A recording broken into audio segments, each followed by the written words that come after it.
Okay. Too little to do for too long. On the dish this morning, the Korean vegan Joanne Lee Molinaro was a high-profile trial lawyer until transitioning to cooking videos on YouTube and TikTok, where her popularity has gone off the charts this year. The videos are one of a kind, blending deeply personal observations with stunning food preparation, inspired by her parents' struggles growing up in North Korea and her own move to a plant-based diet. Now, Molinaro has released her first cookbook, The Korean Vegan, in which she mixes up many traditional Korean meals like short ribs, wings, and fish stews. We sat down with her in Chicago for the full experience. Great cooking and conversation. We're roasting the gochugaru. We're getting a little cook on it. So what are we making? We're making sundubujigae, which is silken tofu stew. It is probably the first thing that my mom ever taught me to make. Joanne Lee Molinaro can make just about anything you want, as long as it doesn't include any dairy or meat. You know, for plant-based food, you're trying to find as many different ways to add flavor, body, and depth that you possibly can. Molinaro's story began half a world away, as she details in her new book, The Korean Vegan, which includes the emotional story of her family's journey. Several of Molinaro's ancestors, including her parents, were all born in what is now known as North Korea. When I first discovered that my parents were born in, quote, North Korea, I was really embarrassed. I was very ashamed, and I don't even know why. I think it just evinces my complete ignorance and total lack of interest in really understanding my family's history or my country's history. There was no reason for me to be ashamed of where my parents were born, but I was, so I just lied. I used to tell people, oh, no, my parents were born in Seoul, you know. Molinaro's parents made it to the U.S. in the mid-1970s. She went on to become a successful trial lawyer. Then 5 years ago, she made maybe the biggest decision of her life. You went vegan in the first place. Why? The most honest answer was because my then boyfriend, now husband, he wanted to go vegan. And for a while, I was like, well, you're on your own, buddy. I'm not doing that with you. I can't give up my kimchi, and I'm not going to give up my bulgogi. You're on your own. But there is fellowship in eating. And I was worried that if I didn't eat the same foods that he was eating, we would lose that. And so I figured, well, just give it a try, see what happens. Like, it's not going to kill you. It's the man's fault. Yeah, it's always the man's fault. Molinaro started a food blog that same year and began posting videos the following year.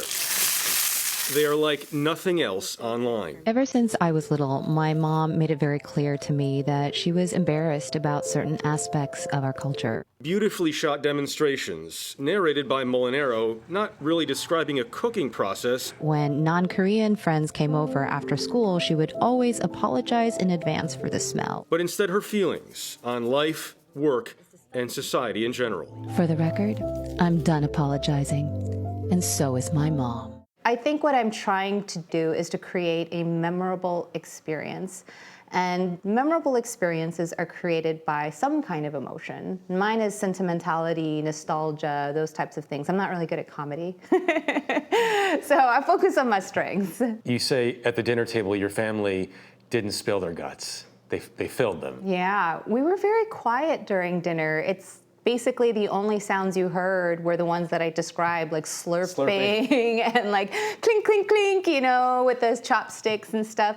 Sometimes I would actually bring like a book or have my homework like on the table with me while I was eating.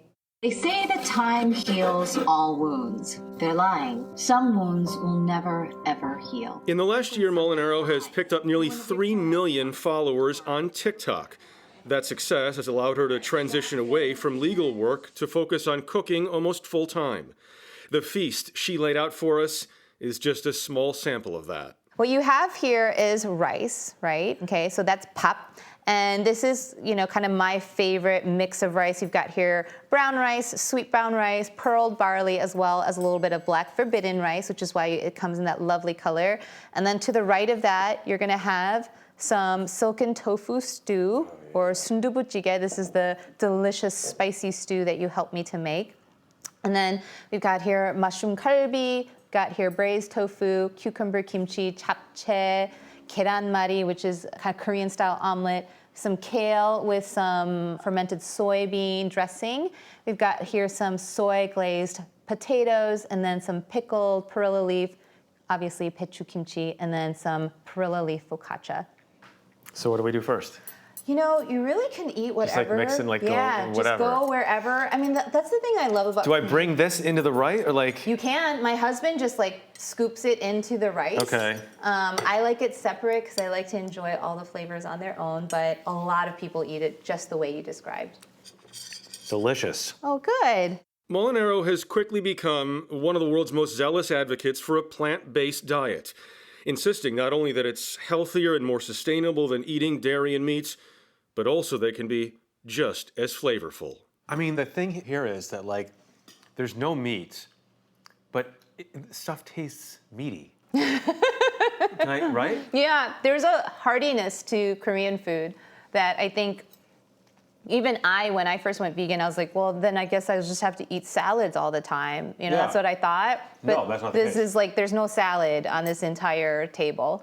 Do you think people are getting more and more comfortable with the idea of going vegan? Absolutely, absolutely. I mean, I feel like every day there's another news story about a new plant-based product, a new plant-based restaurant, or even if it means switching out, you know, one meal a week with a plant-based alternative, I think that's wonderful.